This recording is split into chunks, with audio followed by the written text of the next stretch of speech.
You're about to view an episode of Sights on EdTech, Zanichelli Ventures interview series with people from the education technologies world. I'm your host, Luigi Morino, and in this episode, I interviewed Edward Keller, CEO of Smart Science Education. Smart Science is an interactive virtual science lab platform which utilizes videos of science experiments to allow students to experience real, hands-on style labs online. Their story is a quite uncommon one, as they are a family-run EdTech company which has never gone through venture capital funding. Throughout the years, it has provided great value to their customers and secured a comfortable market share to continue innovating and improving their platform. Here is the interview. So I'm very happy to have Edward here today. First of all, I'd like to ask you to give us a general overview of what Smart Science is, how it came about, and why did you decide to dedicate your life to Smart Science? Yeah, Luigi, well, it's really interesting. Being a science graduate at the university level, studying physics, I really had a love for education early on. I was a teaching assistant as an undergraduate. So to me, giving that gift of science to other people was very important. So I decided to go into teaching initially. And as I got into teaching, my folks and I looked at the frustrations that I was having being a teacher, as at the time I was living at home with my parents, who were both scientists themselves. And really the challenge of being an early science teacher here in the States can be doing science labs with your students. They're quite expensive, they take a lot of time, they can be dangerous, and they take a long time to set up and clean up and get right. So the kids really get a lot out of them. A lot of the challenges of doing science labs lead to the pedagogy. How do we do good pedagogy with labs, not just make it into a cookbook operation, but actually have the students do inquiry style labs. So that frustration led my folks to start doing research into what really makes a science lab great at the Caltech Research Library, where my dad was an undergraduate. So we were able to do that research and learn something about what makes a great science lab. And then my folks proposed the idea of creating a virtual science lab all the way back in 1998 when I was in the middle of teaching. Wow, that's quite some story there. What really struck me about Smart Science is the extent to which it's such a hands-on practical approach. It seems like although you do give some overview of the theoretical background, especially after the practical approach, the lab seems the key. How much do you think this is important in teaching science? Do you think that flipping the method in which science is taught in this way, starting off with the practical approach first and then going into the theoretical background is the way to go to teach science? Yeah, so actually my father, Dr. Harry Keller, and I have talked about this at length for many, many years. Really, when you think about what makes learning really work well, we always want students to discover things for themselves. And this was the opposite as how I was taught in school. Again, leading to some of those frustrations of my parents in my own schooling, which was at an upper middle class suburban high school outside of Boston, one of the top high schools in the country, actually, in terms of their academic ranking and so on. But the way that I was taught science was a teacher would tell me a concept and tell me how to do it and calculate it, and then we would do a lab about that. And the lab was quite boring because I already knew the result. So why am I doing this practical lab when I already know the result? Well, honestly, that mimics the behavior of many science teachers, which is the lab is the time to have students enjoy the day, but not necessarily learn a lot. It isn't always their goal, because teaching is so challenging that sometimes just giving students that enjoyable day is so valuable. And so what we decided was make discovery at the forefront of the learning. So in other words, we're going to propose a new idea to the student. How does the length change the period of a pendulum might be an example. And then the student can propose what they think might happen. If I make the length longer, I feel the period may get larger by this proportion. Then I would gather evidence or data by measuring from experiments. And that process has been around for 150 years in the world of science education. And it's only recently with NGSS and other things within the States that this inquiry process has come to the forefront of how we teach our science educators how to teach science. And I think that's so critical, is in the teacher service, in the professional development of our teachers, bringing that idea of discovery or inquiry style learning to be really the focus. And so smart science, Harry, my father and my mother Jane, who really created the initial beta version of smart science before I joined the company, that was the idea that we're going to do cloud-based learning. So all the software is always in the cloud, so you never have to have a CD or download an update. All of it's going to be video based, so the students are interacting with the real world, not using some animation. And always we're going to make sure the student is discovering something for themselves and not being told how something works ahead of time. So Right. sorry for all of that, You Luigi, really, but that's no, no, no. quite a bit of depth. You really struck a chord there when you mentioned the issues of how the methodology is taught and how it isn't appealing for kids, how the scientific methodology is taught. I mean, I was super interested in science as a kid myself, and I experienced several different education systems, and the best ones were really hands-on. When I moved to an Italian public high school, I was really surprised that as opposed to other education systems I had experienced, the hands-on part was really minimal. And as you said, it came once you already knew the results. There wasn't really any excitement to the discovery process that science is all about at the end of the day. So you really did strike a huge chord there with me. Let me ask you a little bit more about the technicalities of smart science. Okay, is it intended as a blended learning platform? Who's your main target? Is it teachers? Is it schools as a whole? Is it mostly applied in places where they don't have an access to good labs, or is it being used in any kind of circumstance? And yes, in general, who do you think is the main target audience here? Yeah, with us, we typically talk to directors of schools, principals of schools, heads of science departments at schools, or even at a higher level, at a district level. We'll talk to a science supervisor at district level. And you know, the important part for us is affecting a lot of students, you know, getting this in hands of as many as possible. So, you know, getting the purchases, it's advantageous from a business perspective as well, getting the larger purchases at volume as also for us, because you can go to the district level, and if they love it and disseminate it across the district, then you've got quite a lot of customers right away, rather than at the teacher level, because there are some other programs out there that are quite directed to the teacher level that are very popular these days. One of the great ones is Mystery Science. That's really caught fire, right? And so they were definitely going after individual teachers and using sort of more of a premium type model or teacher model, whereas we do sort of a per student subscription model that works typically at the whole school or whole district level. And in that way, you know, just getting the buy-in from the directors at a high level is typically also easier because they're more forward-thinking visionary types in the district. You know, rather than trying to get the teachers who are in the weeds every day and really challenged to accept that they're going to want to learn this new thing. Now, of course, it does have to disseminate down from the top level to the teachers and get accepted and get utilized and implemented with fidelity, and that's really important. But typically, you can do that better in that way. Now, in terms of the blended learning question, it's really interesting. You know, we have had so many different models over the years of how we've implemented this within schools, districts, homeschool, colleges, etc. For example, we work with just a few colleges right now, but they use this as a virtual lab for their online courses. Similarly, we work with many virtual high schools who don't have any science lab, so therefore they need a virtual lab. So that's a really simple, easy to understand method of how, you know, smart science can get into the hands of students and be used in a proper way. But also, as you alluded to, we've always worked with urban disadvantaged schools. That's kind of the term we use, which means schools in urban settings that have maybe dilapidated resources in terms of their science labs and glassware and equipment. And they're not going to go out and spend maybe the couple of $100,000 to retrofit that stuff. In fact, the stat that I was given by one of my schools in New York City, to build one science lab and completely outfit it in a building where maybe they don't have a science lab costs about $500,000. That was about 10 years ago, so it's probably increased since then. Yeah. But for our subscription, it was only going to cost them $5,000.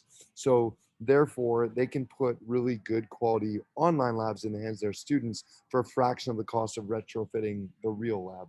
And so that's kind of the point, is that I like to say hands-on is ideal, but what's the next best thing, right?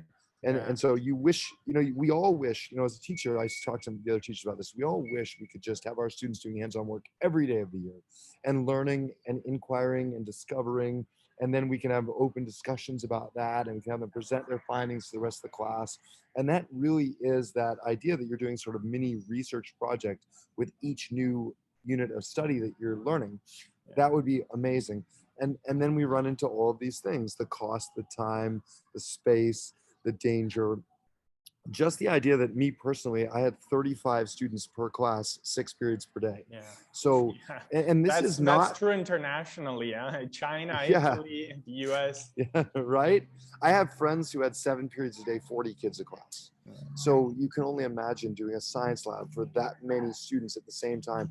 I couldn't watch every student. So there was one time I was teaching chemistry where a girl accidentally knocked herself out with chlorine gas that she had created by accident. And she was laying on the floor, and I looked around and went, "What happened?" And the kids go, I don't know. And so you get to that point of realizing there has to be a better solution. And then you start to say, okay, now that we're going to create a virtual lab, how can we make it better than a hands-on situation?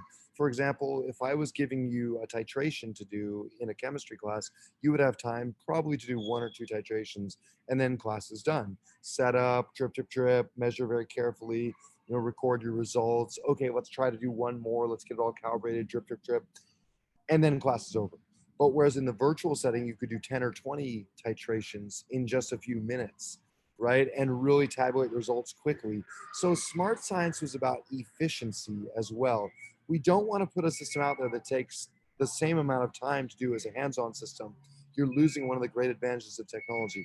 We don't want to put a system out there that limits the variations that you can do tremendously, although there is sort of a smart balance there as well. If I tell you you can do 100 different pendulums right now, you might just throw your hands up and say that's too much. So we give them typically between 10 and 20 variations per lab.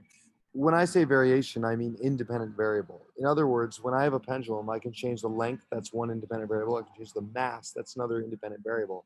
By doing that, I give the students enough variation where they can play with it, but not so much that they're overwhelmed by the process and throw their hands up and give up. So this was something, ironically, smart science for about the first 10 years or so. I joined in 99. We had our first beta testers about 2001 with a working product. 2003, we had our first paying district-wide adoption.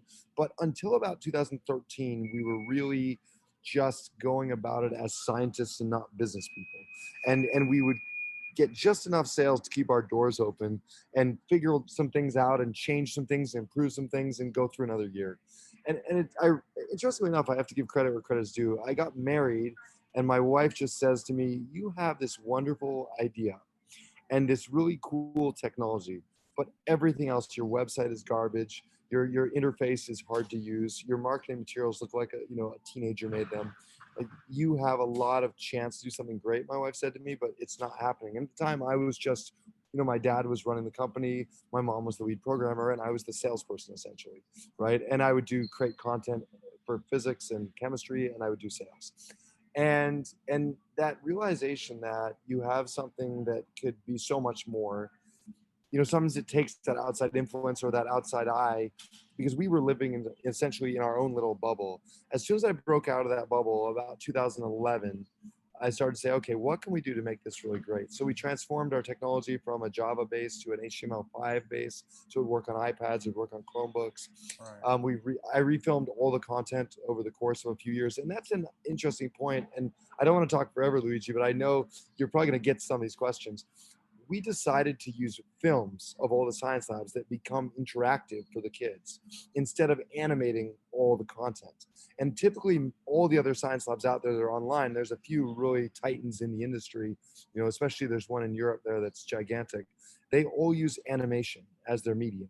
And so we, even starting in 99, decided that we're going to do all video, because my dad always says to me, if it's not real, it's not real science. Right. You know, you can only simulate so much, and perfect doesn't describe things. So when I swing that pendulum back and forth in the simulation, it swings perfectly back and forth, and it never does something called decay, right? So a real pendulum will decay and eventually stop swinging. And that's something that you can't investigate with simulation unless you have a very sophisticated algorithm. And even then, it's not going to really describe it the way it really works, because there's so many equations to describe that air resistance and the change in how the gravity works and so on, right? And even the bend of the string as it's swinging, right? So this is what real science does and why we committed to that. Although I will say the limitation and the challenge is, creating the content, having to film everything. Just last year, we created a lab about shadows, 1 day each month for 6 months. So we had to film outside and get shadows for the entire daylight hours, 1 day each month for 6 months.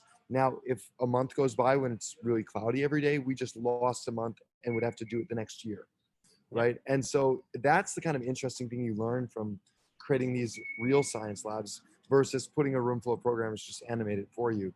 But it really brings out this spark in the students when they see our videos and they go, oh, that's real, and they can relate to it. So That's the anyway, learning spark, yeah. I'll let you get back to some good questions instead of just rambling on. No, but you put a lot, you gave me a lot of very interesting information there. I do want to get back to one point that I think is very common to many EdTech entrepreneurs who come from education and who have not been paired to business people yet. Something that I felt myself when I was an EdTech entrepreneur in China, our tendency to concentrate so much on developing the best platform, the best product, the best service there is out there, never being satisfied, always seeing, the small things that no one actually sees them, but to us they're so big that doing sales might become tough for us, because we're like, I can see all these things that in my eyes don't work, although they work perfectly fine to everyone else. And so how am I going to do how am I going to concentrate in sales before I actually fix all of these things? And then you get some business person coming along, or even someone else who's within education but was not involved in the creation of the product, to come along and they're like, yeah, this is ready to go. This is not even beta. This is ready to go. Let's go and let's get it out there. You brought up a couple of really interesting things, by the way, with what you just said, which is that our problem was similar to what you're saying, but even a little different, was that we were so focused on features rather than benefits. And we were so focused on putting everything into it, just cramming everything into the product, that it became so complex and difficult to use, right? That we were having a really hard time retaining customers, until about, maybe 2014 or 15. Really, we were just we didn't create a product that was easy to use. But yet for us, we didn't really understand that until we had a high volume of users. Starting in, as I say, about 2015, we probably had maybe 20 or 30,000 students. 2016, we had more than that, maybe more than 50,000 students.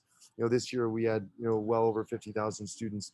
We started to realize that user friendly is far more important than cramming every feature into the product that we thought was important.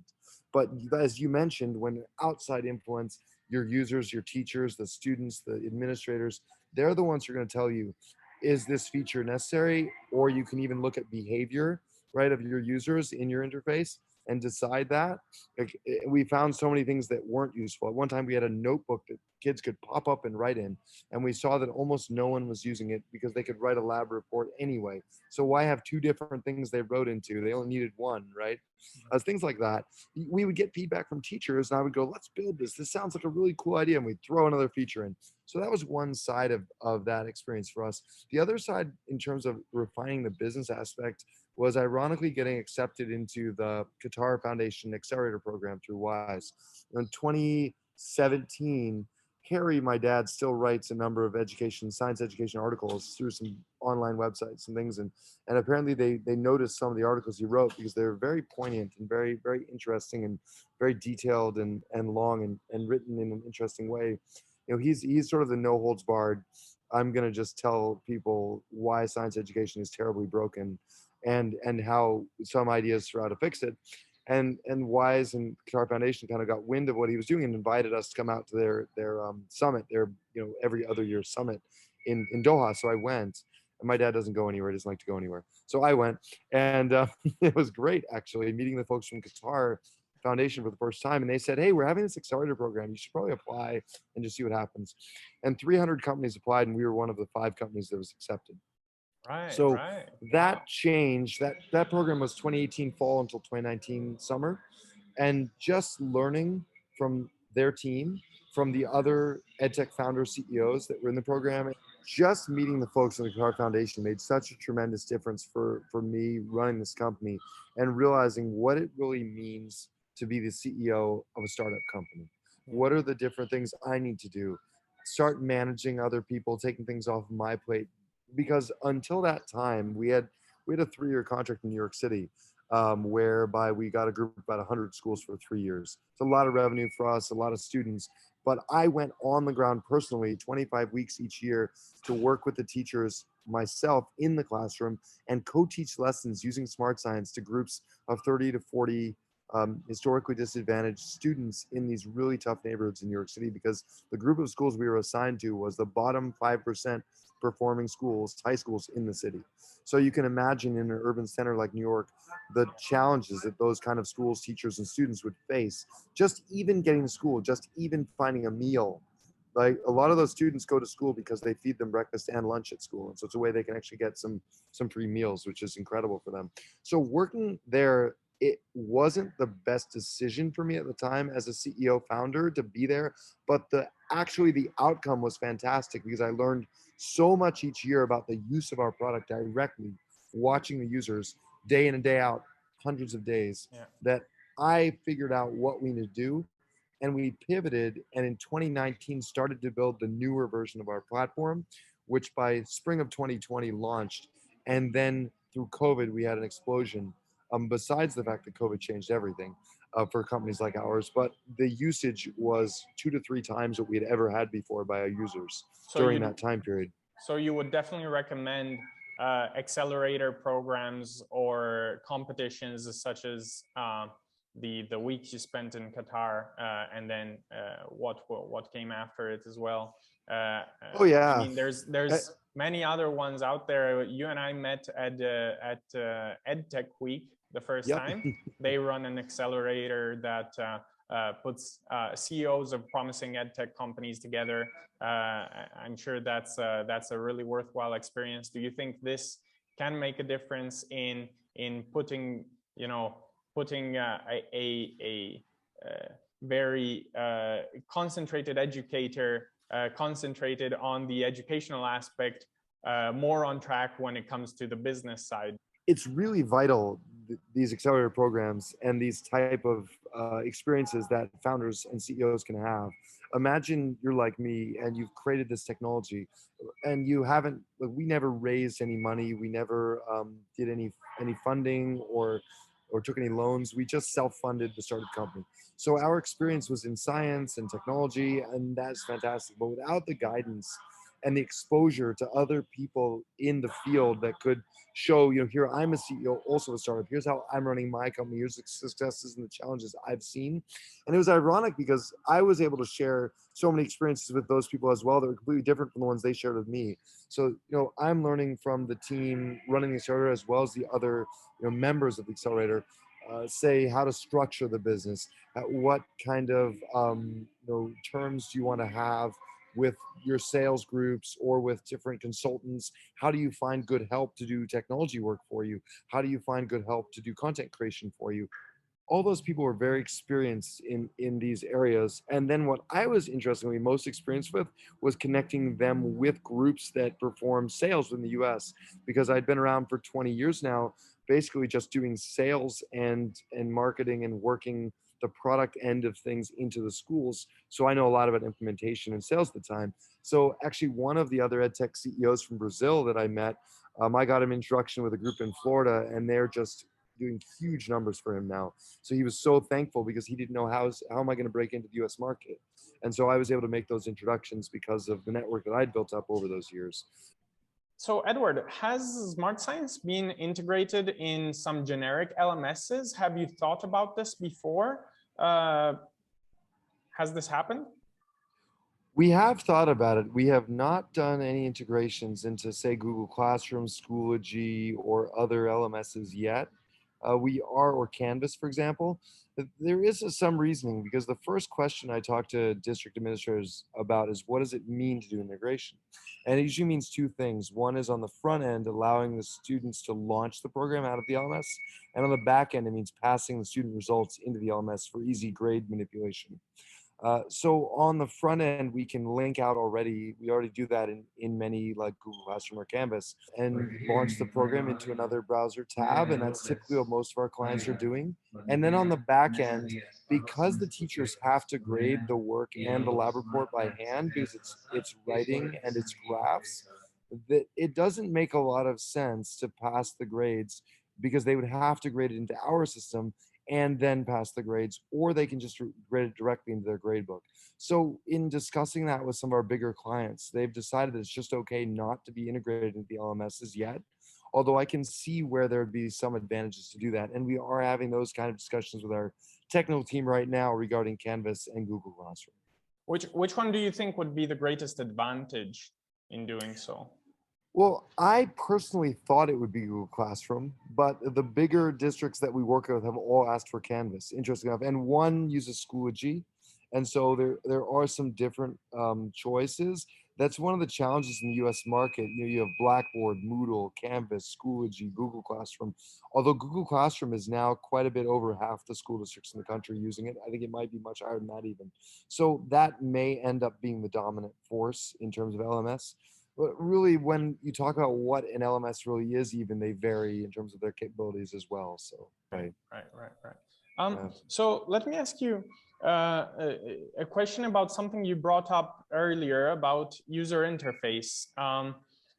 Something I'm quite a geek about is behavioral science applied to EdTech platforms. I've seen some really interesting studies out there studying, how one small bit of the platform can be tweaked, the graphics or a button being moved or changed in shape or whatnot, and how this can actually change the way students interact with the platform. Now, have you ever made some minor changes in the user interface that you thought would be almost irrelevant, and instead ended up in having huge impacts in the way, both positively and negatively, in the way that students interacted with the platform? Well, ironically, until about a year ago, I was doing all of the interface design, and I'm not very qualified to do this. So it was really a lot of trial and error, and a lot of trying it in the classroom with classes that I would interact with directly, seeing what a change would do and how the students worked with it. For a very simple example is buttons. Do you want a button to have a symbol or a word? Right. So, for example, maybe exiting the program. Should it be a big red X, or should it be the word exit on an exit sign? For example, when we allow students to play a video, at one point we had a button that said play video, and then we changed it to the universal play video symbol, which is sort of a triangle on its side, right? At one point, we forced the students to press a second button called measure when they wanted to go from playing to measuring, because we thought of them as two independent ideas. You play a video and then you measure from the video. What we learned in practice was the most important change was to eliminate the measure button and have the student automatically begin their measuring when they've watched an experiment video. So that things like that, we have played with a lot over the last 10 to 15 years. And I wouldn't say it always worked out well, right? A lot of times you make a change and realize that it's very challenging for your users to continue to perform the operation that you thought was quite easy. So for the first time ever now, about 2 months ago, I've hired a professional firm that works in UI UX space. These folks are quite good, and we're putting a lot of money into that aspect of our program and our platform. We're hoping to launch the entire new thing So within the winter time. Yeah. this is probably something we're going to touch upon in my last question. Before I move on to my last question, let me ask you, what has been the hardest part of building smart science? This is a really interesting question. I think when you talk about the challenges of building a business versus the challenges of building a technology, right? And the word smart science to me means both of those things. So when I look at those two separate ideas, the hardest part about building the technology and the business both revolve around the idea of catching up to the market, or the market catching up to us. Because in 2005, 6, 7, 8, I would visit 10 or 20 schools a week sometimes, and to have all of them tell me they have no interest in doing a science lab on a computer. That's one side of it, is that getting to the point where science teachers can accept that technology can do what they like to do with their hands, right? So that was a big aspect that's definitely changed radically in the last 5 years. The other aspect is struggling with ourselves, learning A, how to run the business, but also B, what we are good at and what we're not good at. So what we fall into the trap of thinking we know everything. And that is really dangerous. And it really crippled us early on, thinking that we could do everything. And there was two aspects, of course. We thought we could do everything, and we had no money to hire anyone.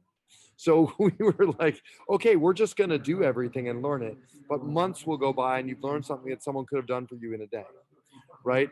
And so that really was what hamstrung us early on, was the idea that for years we would just try to do everything ourselves, no matter the time cost, even if, because we were thinking of it in terms of dollars, not time. And so there's two sides to kind of how smart science has evolved. We're finally allowing other people to do the work that they do well for us and create out of the idea that we had and the technology we created, and this incredible change in how we can do science labs online, allowing it to become what it really can be, which is this fantastic tool for students. It can be really scary when a company is scaling up almost exponentially. It can be really scary to see your expenses grow almost exponentially as well. And this is something that different companies, different startups might be handling differently. Your case is a quite uncommon story right now of a startup that has not gone through venture capital funding, has not gone through seed funding, Series A, Series B, and so I'll tell you some interesting things, Luigi. I love this question because it reminds me of a couple of things. Number one, we're probably really stupid to do that, because we could have gotten to where we are now a lot faster and with better advice from those investors and guidance. But on the other hand, we also had incredible perseverance to stick through basically 10 years of almost going out of business every month, right? But that is what forged us together into this unique position that we're in. I'll tell you, regarding your question about expenses, that's really interesting to me, because I've found if you're really clever, you can do a lot of things without spending a lot of money, right? And I think therein lies the secret. People who take investment tend to spend money loosely because it's not their money, and they know the investor is willing to throw more money in to make sure that the thing stays afloat. So I had a buddy who was running a company, I won't say the name of it, and he's a good friend of mine. And for about 6 years, he ran this writing company. They were doing creative writing online, and it was a really cool tool. But he raised $2 million to develop the product. He raised $2 million to launch the product, and he raised another $2 million to keep the company going. His maximum sales in 1 year were under $1 million. So you could tell there was a disconnect between the amount of money he was spending. He was burning through $2 million every few years. He had 40 employees, 40. Okay. I have 2 employees right now, and I have consultants who work on pure commission for sales, and on hourly or project basis for technical and other areas of the company. So we learned to be lean first, because when we had no money, we had no other choice. So my principle is I want to last a long time and grow organically. And that's kind of my principle, which is very counter to the typical tech story. Tech people love to say, let's throw a lot of money and blow this up really fast. It's either going to fail or it's going to make us all rich, right? That's not Enrico and how I see it. Enrico and I were having a discussion a few days ago. Enrico is Zanichelli Ventures director, whom you know very well. Yeah, yes. We were having a discussion about this and about whether how startup founders can be extremely ingenious once funds aren't coming in anymore. And the question is, are you supposed to make them feel like the funds are not going to come more than they might at times be feeling, so that they get ingenious, they find new ways to run their businesses, and as well they find ways to scale down their expenses while achieving the same Right. Well, I see both sides though, Luigi, because I'll tell you, my wife's on the opposite side of the coin. I mean, look, she's fairly lean, but she has an ops team, she has a marketing team, she has a sales team, all on monthly retainer that are all doing their job and selling the healthy candy, right? So I can see that necessity. She's got supply chain, manufacturing, packaging, people doing products, right? Everything. So I can see that side of it. For us, it just came about that our journey was different. And I've come to love that journey and that idea of how we got here. And I'm not saying it was better. I'm just saying it was different. Because if I had the resources to bring in some of the best people, we would have refined our interface design 2 to 5 years ago to where it's going to be this winter when we finally launch this totally reworked platform. And you know, we even today I could probably use a small team of videographers creating science lab videos at all times. To date, I personally have created every one of our 300 science labs with 10 to 20 videos per lab. Well, so let's not forget the story of Khan Academy. Salman Khan is still creating videos out there, and he's awesome. And he's totally awesome. Yes. Yeah, he's totally awesome. So I guess it can work. I guess it's okay. Yeah. But it scares me internally at times, because I know as things scale further, I do need to get that help and start to unload those things. That's what my wife always says. And it was interesting because when COVID hit, the increased demand, and I'm still the person primarily doing the professional development for the teachers, you know, the video calls to teach them how to use it, because I haven't learned to trust anyone else to do that, right? And so I was doing, you know, 12 to 14 hours days, 6 days a week, and I loved it from August to December last year. And I loved it because I said, here, it's finally happening. You know, there's demand. We were getting at one point during COVID over 100 emails a day inquiring about how to buy our product, right? So, you know, and of course, a lot of those are just, you know, inquiries, but we turned a lot of them into sales. And now we've got that nice customer base, and we're starting to grow from that. So I liked the fact that there was a lot of profit, but now I could understand that maybe it would have been smart to hire someone to do some of the stuff I was doing with some of that profit. So there's a balance in there. Yes. Right. So it's hard to strike the balance, and some of those companies that scale up immediately, getting a lot of funds all of a sudden, then find themselves with unbelievable expenses on things that I don't know whether they really do increment productivity, and at the end of the day, they might go bust really quickly. Let me ask you my final question. I think you've already answered this question. What is up for the future of smart science? What are we to expect? Is it the user interface that is coming this winter? Is this the major change that we're supposed to be looking out for? That's the biggest short-term thing for us, is just making sure that our user experience is professional, intuitive, easy to use. exciting and engaging for the students and the teachers. We have all kinds of interesting gamification aspects of it that we're going to bring into play, Great. where students can actually compete with each other to who can learn science better. Oh, It's so exciting working with this team of people and what they're developing for us. So that's a huge step. But really for us, it's this slow growth to gain more schools, more districts, to really understand that a virtual science lab can be a great way to do science labs, whether you're in class, whether you're virtual, whether you're blended solution. This is going to be the future of science education because there really is no other choice. Cost, time, space are all at a premium for science teachers, schools, and districts. So if they can put something in place that's affordable, keep students accountable, and really is accessible to all students. So that was our vision: an affordable science lab that's accessible to all students, that keeps the students accountable.